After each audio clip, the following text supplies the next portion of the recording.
There is a silence that sits behind the noise of your life. You have felt it, I am certain. It arrives in the gaps between the end of a song and the start of a thought. In the hollow hour of 3 a.m., when the world has stripped away its distractions, or perhaps in that sudden, vertiginous drop you feel when you look at an old photograph and realize that the person staring back is you, yet also not you. Most of us spend our entire lives running from this silence. We fill it with podcasts, with scrolling, with ambitions, with anxieties about tomorrow or regrets about yesterday. We treat this silence as a void, a threat, a nothingness that must be paved over with the concrete of constant activity. But what if that silence isn't empty? What if it is a presence? I am asking you to stay with me for a while. Not for a minute, not for a quick dopamine hit of motivation, but for a journey. This is a long road we are about to walk down.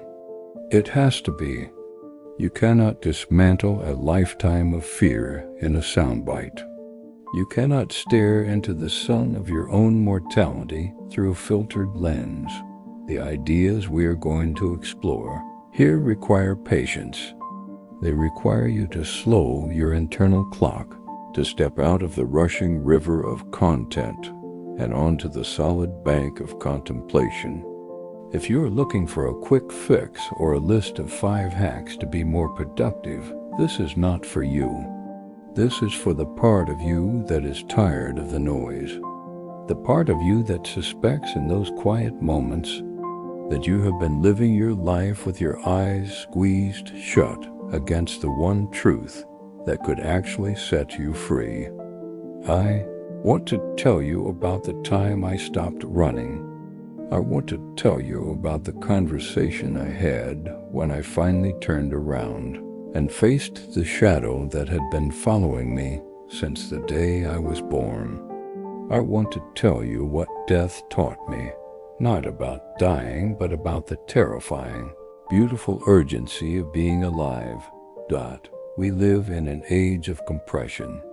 We compress our thoughts into characters, our memories into JPEG files, our wisdom into slogans.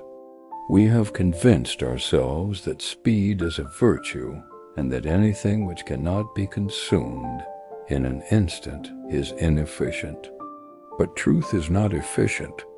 Wisdom is not a download dot to understand the nature of your own existence, to really feel the weight of it. You cannot rush. You must steep in it.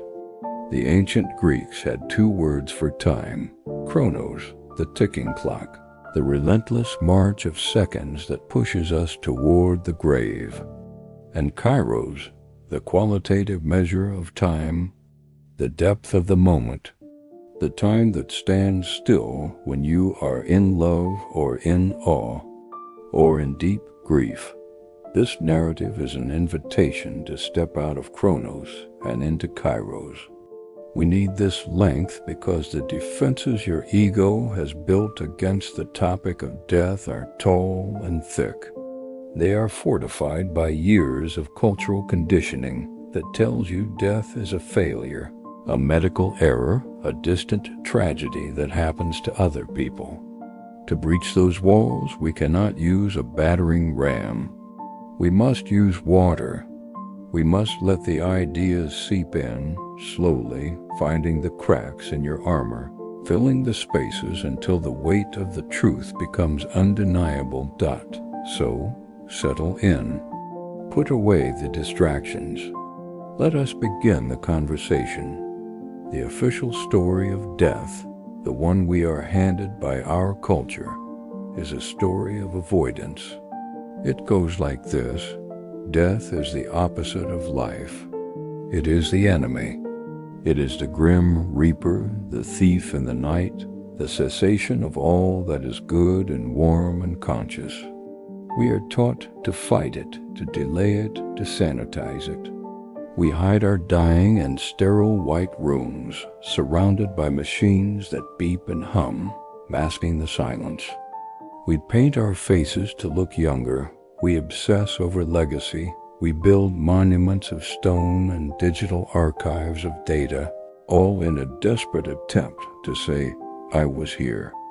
I mattered. I did not disappear. This story is seductive because it gives us a clear mission: survival. If death is the enemy, then the goal of life is simply to not die. We measure a good life by its length. We say, he lived to be 90, as if the number itself is the victory. But there is a crack in this story. You feel it when you achieve the things you thought would make you immortal, the promotion, the recognition, the safe home, and you find that the anxiety hasn't left. You find that the fear of annihilation has just shifted shape. It has become a fear of irrelevance, a fear of boredom, a fear of not having enough.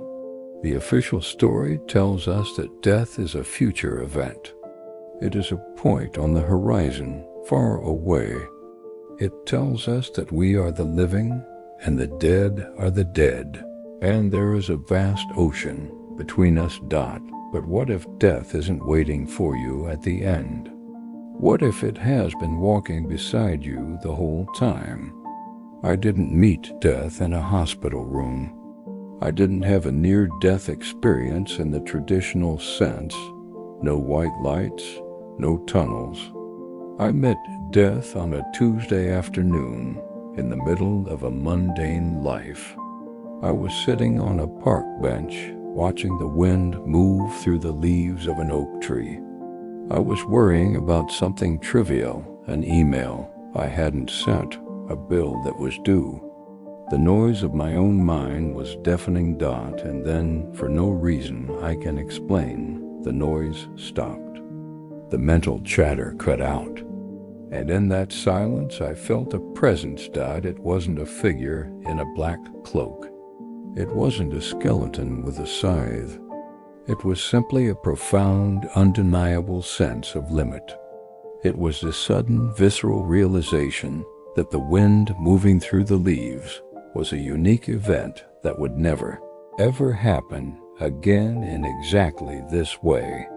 It was the realization that the breath I was inhaling was one less breath in a finite countdown that had started the moment I was born. It wasn't scary. That was the first shock. It felt familiar.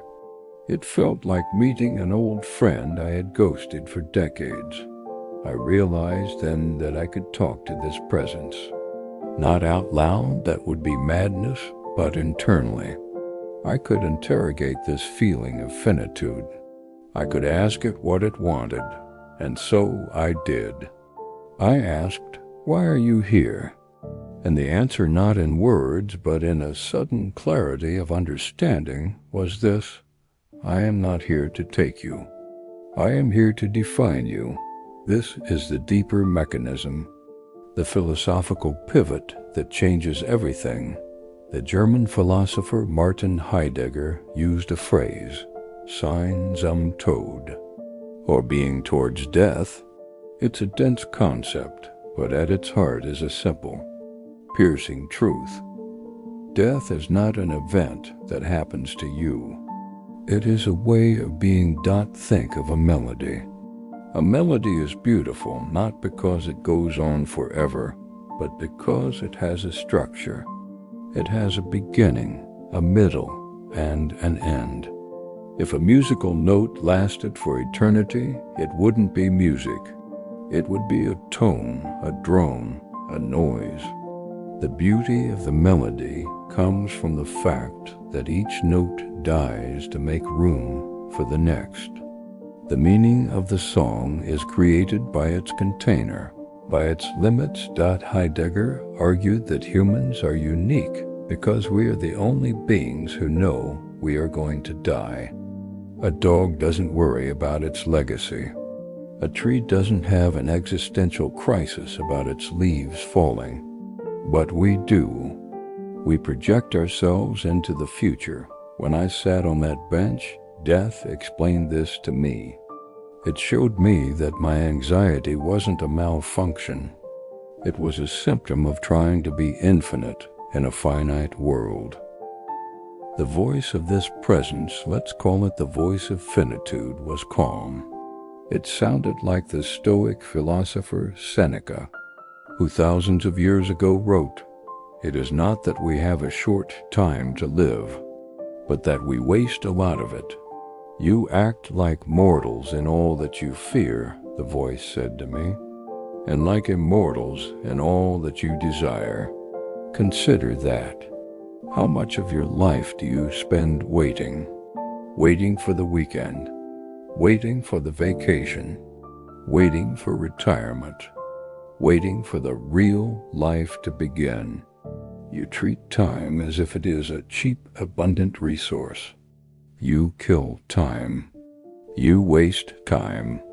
You say, 'I have time,' but you don't have time. You are time. You are a vessel of time that is slowly pouring out." The presence on the bench made me look at the oak tree again. "Look at the leaves," it seemed to say. "They are not suffering because they will fall. They are vibrant because they will fall. Their green is a testament to their temporary nature. If they were plastic, if they were permanent, they would be dead. Only things that die are truly alive." This is where the conversation became difficult, because if you accept that death is what gives life its shape, you have to confront the uncomfortable truth of how you are currently living. We construct a they self. This is another Heideggerian term, das Man. They. We live as they say we should live. We pursue the careers they respect. We buy the things they value. We talk about the weather and sports and celebrity gossip because that is what they talk about. Why do we do this? Because to be an individual is terrifying. To be an authentic I is to stand alone. And to stand alone is to feel the draft of the grave. The crowd protects us. If I am just like everyone else, then maybe I won't die. Or at least I won't have to think about it. I can blend into the herd. I can become a statistic rather than a soul. The voice of finitude challenged me on this. It asked, "Who is living your life?" It wasn't a rhetorical question. It asked me to look at my schedule, my worries, my obligations. How many of them were chosen by me, and how many were inherited from the they? I realized that most of my life was a performance for an audience that wasn't watching and wouldn't care if I stopped. I was hoarding money for a future I wasn't guaranteed, to impress people I didn't like, to secure a safety that didn't exist. "You are building a fortress out of fog," the presence whispered. "You think that if you build the walls high enough, I cannot get in. But I am already inside. I am the space between the bricks." This is the escalation. This is where philosophy stops being a textbook exercise and starts being a crisis. When you really talk to death, you realize that your procrastination is not just laziness. It is arrogance. It is the arrogance of believing that you are the exception to the rule of the universe. You think you will have time to write that book next year. You think you will have time to forgive your father next decade. You think you will have time to become the person you know you could be. But the voice is relentless. It reminds you of the rule of the last time. There will be a last time you pick up your child.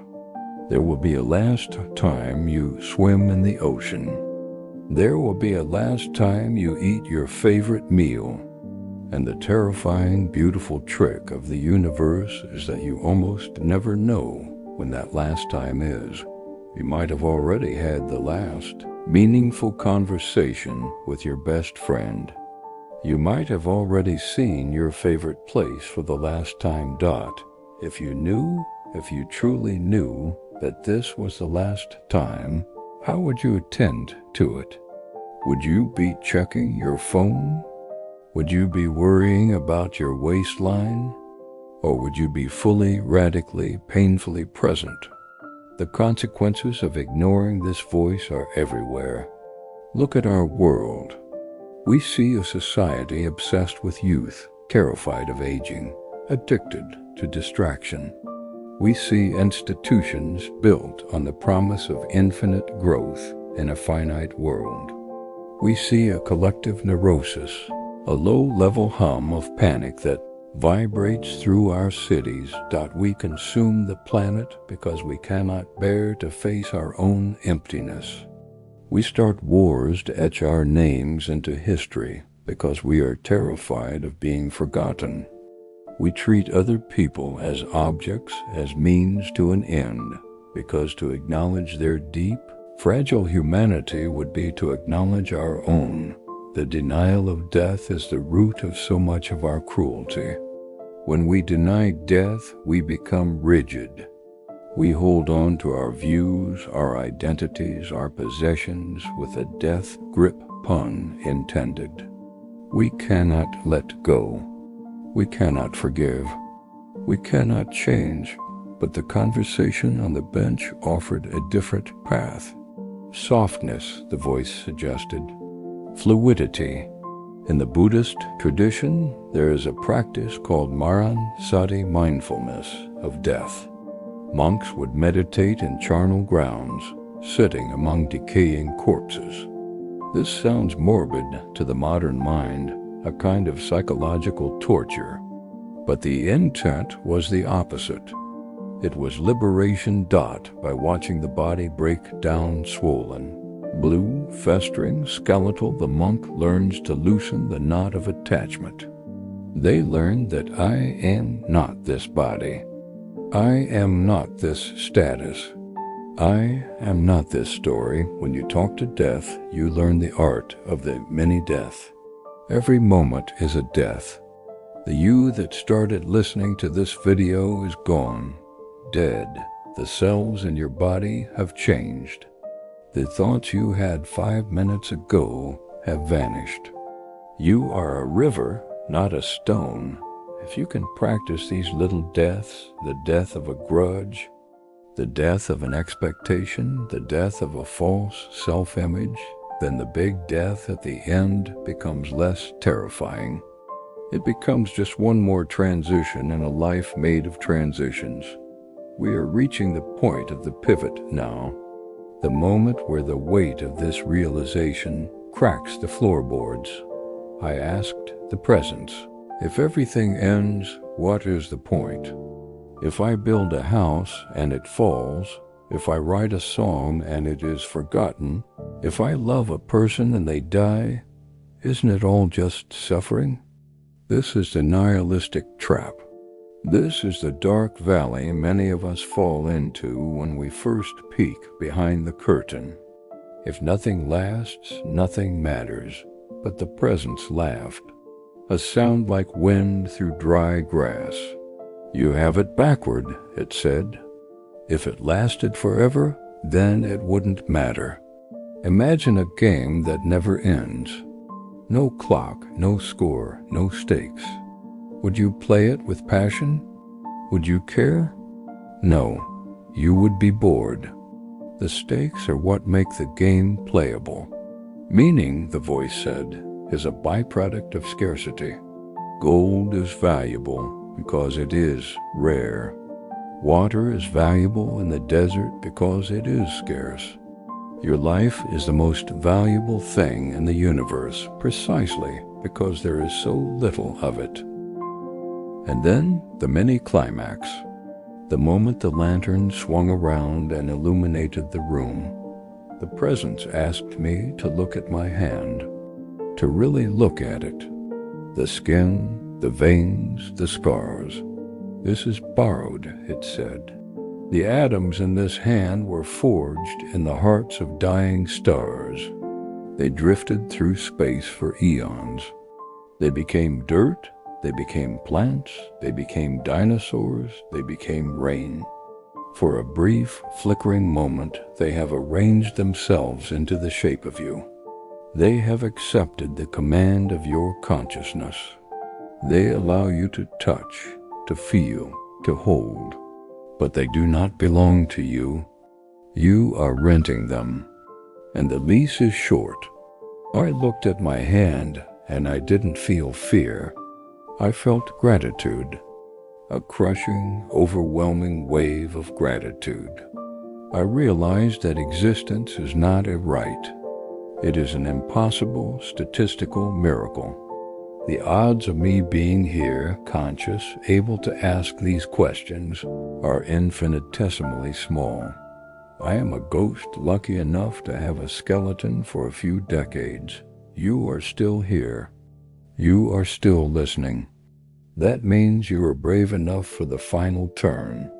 We have talked about philosophy, about Heidegger and Seneca, about stars and atoms. But those are big, abstract concepts. They are safe. I want to bring this into your kitchen, into your bedroom, into the car ride to work. How does this conversation with death change the way you argue with your partner? When you are in the middle of a fight, when your ego is flared up like a cobra, defending its territory, convinced that it is right, what happens if you bring the voice into the room? What if you look at the person shouting at you, or the person you are giving the silent treatment to, and you see the skull beneath the face?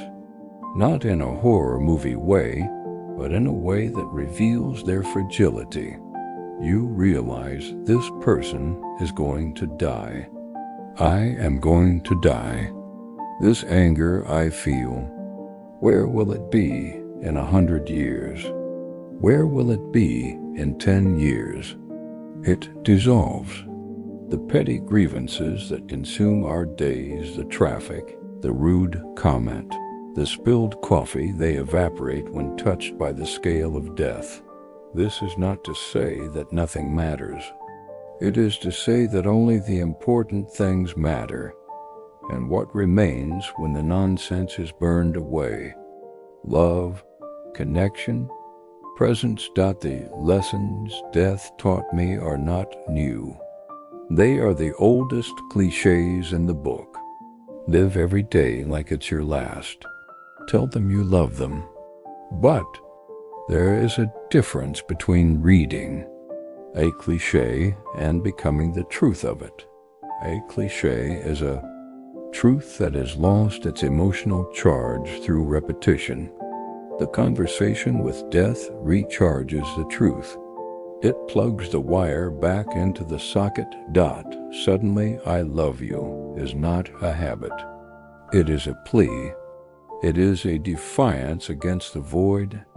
Suddenly, a cup of coffee is not a caffeine delivery system. It is a sensory explosion, the warmth of the ceramic, the bitterness of the bean, the steam rising in the morning light. It is a miracle that you are here to witness it. There is a concept in Japanese aesthetics called mono no aware. It translates roughly to the pathos of things, or the bittersweet nature of impermanence. It is the feeling you get when you watch cherry blossoms fall. They are beautiful because they are falling. If they were glued to the branch, they would be tragic. Talking to death taught me to cultivate mono, no aware from my own life. To see my own aging face in the mirror, not as a tragedy, but as a cherry blossom falling. To see my children growing up and leaving not as a loss, but as the natural, beautiful flow of time. It taught me that grief is the price we pay for love, and it is a bargain. It is a steal. To feel the searing pain of loss means you were lucky enough to have something worth losing. I want you to try something. later today or tomorrow. I want you to go to a mirror, close the door, look into your own eyes, hold your gaze until it feels uncomfortable, until the face in the mirror starts to look like a stranger. Then speak to yourself. Say, I am going to die. Don't say it with fear. Say it with wonder. Say it as a statement of fact that liberates you. If you are going to die, then you are free. You are free from the pressure to be perfect. You are free from the need to please everyone. You are free from the burden of carrying the past. If this is all temporary, then you can afford to be bold. You can afford to be vulnerable. You can afford to be wrong. What would you do today if you weren't trying to save your life for later? The silence I spoke of at the beginning, the one we run from, I have learned to sit in it. I have learned that the silence is not empty. It is full. It is the hum of the universe waiting for you to join the conversation. The lantern is steady now. The room is still dark, but the darkness is not menacing. It is velvety. It is a space for rest. We have walked a long way together.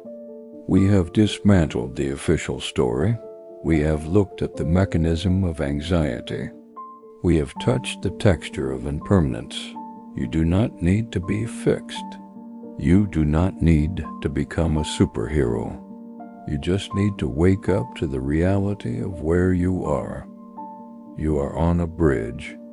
The bridge is crumbling behind you, and it is crumbling ahead of you. You cannot go back, and you cannot reach the other side. So what is left?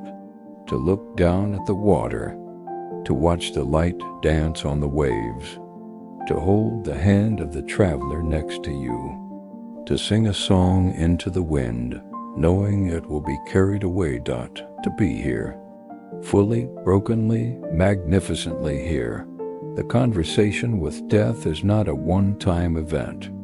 It is a daily practice. It is the practice of remembering that the door is always open and the wind is always blowing, and that is okay. In fact, it is the only reason any of this is beautiful. Go now.